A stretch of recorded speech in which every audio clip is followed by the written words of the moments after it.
Welcome to week 6. This is a brief overview video. We're going to dive right into module 6, since by now you know how to navigate Blackboard course. So first we have the module 6 course content. I cannot stress this enough. You want to make sure you're reviewing these PowerPoint presentations, the key financial ratios that will assist you through this module and others.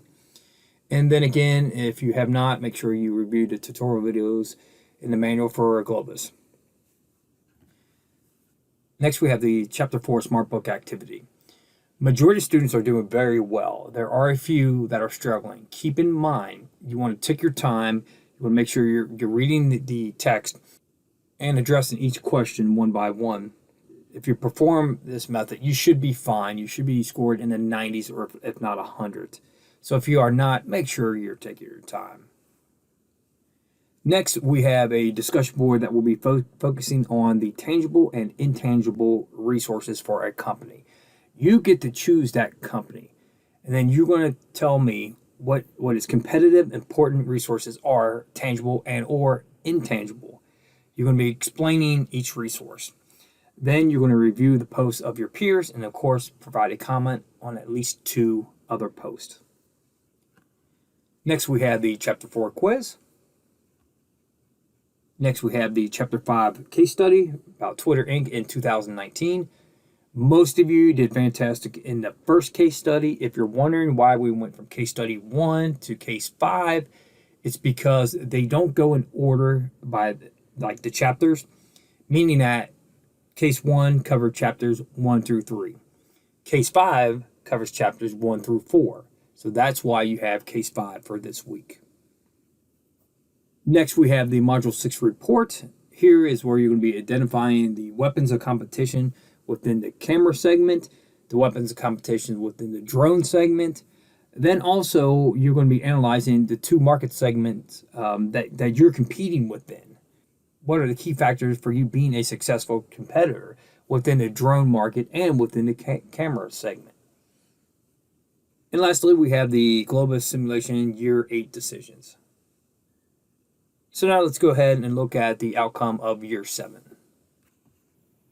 Hold on, everyone. Actually, we cannot review the outcome of year 7 first because we have to look at the actual standings of the overall Globus competition, which is over 100 colleges and universities, not community colleges. Keep in mind, this is colleges in general, 4-year schools too, which had over 1,500 teams. And one of our teams actually broke into the overall game-to-date score rankings, and that is actually Company F. As you can see, Company F tied for 53rd place, so they're within the top 100 with a score of 106.5. Now, if you say, once we review the standings here in a moment, there's another team over that. These standings actually close Sunday, I believe it's at 6 p.m. I wish I could close ours at 6 p.m., but I don't because I know a lot of you prefer the 11:59 deadline on Sunday. But it doesn't matter because it will still count. So if the other team that did very well, if they hold that ranking, they're going to make this list next week. So very proud of this team. I've been teaching this class for years now, and only a handful of teams actually make this list. Sometimes in certain semesters, I've had multiple teams make these different lists. So I'd say, keep it up. You're doing a great job. Obviously, we have 5 teams that didn't make the list. You still can, though. This comes out each week. So fantastic. So let's go ahead and now look at the outcome of year 7.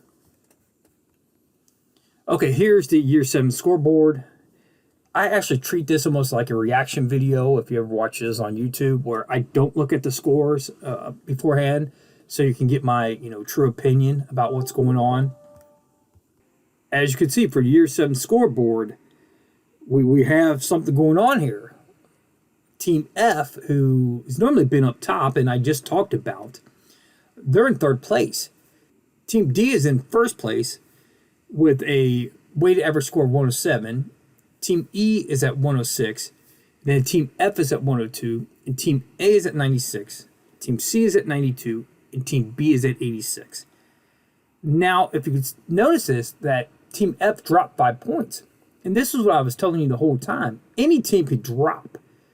They dropped 5, Team D gained 10, and they leapfrogged them.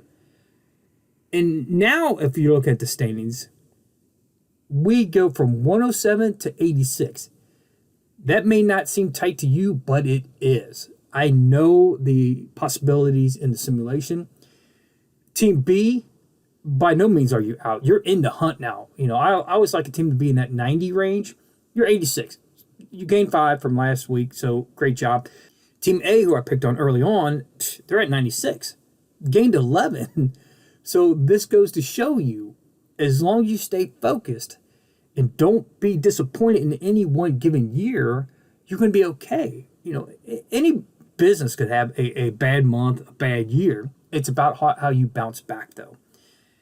I'm going to guess that we are going to have a tight competition throughout the whole semester with how you're already grouped so closely. So that puts additional pressure on you, though, to watch every single decision so you don't lose any ground and let the group get away from you.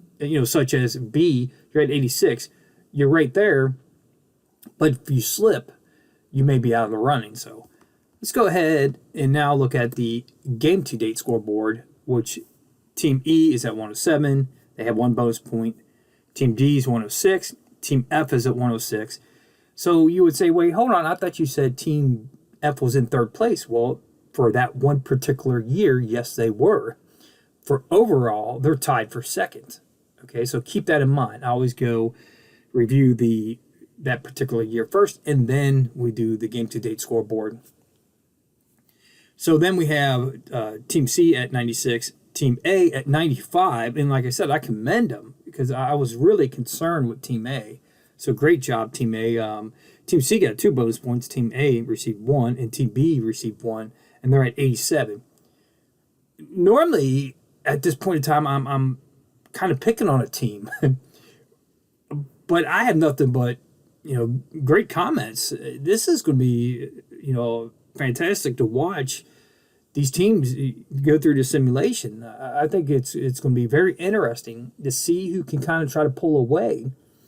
Right now, you may say, well, Team E's at 107 and Team B's at 87. They're kind of pulling away. No, not quite yet. Okay, as you can see, Team F dropped like 5 points last time. What needs to happen, though, is for Team B is to continually gaining more points than the other team. So Team F gains 4 points. Team B needs to gain like 6 to start, closing that gap. But other than that, great job, everyone. And as always, feel free to reach out to me if you have any questions. Have a great week.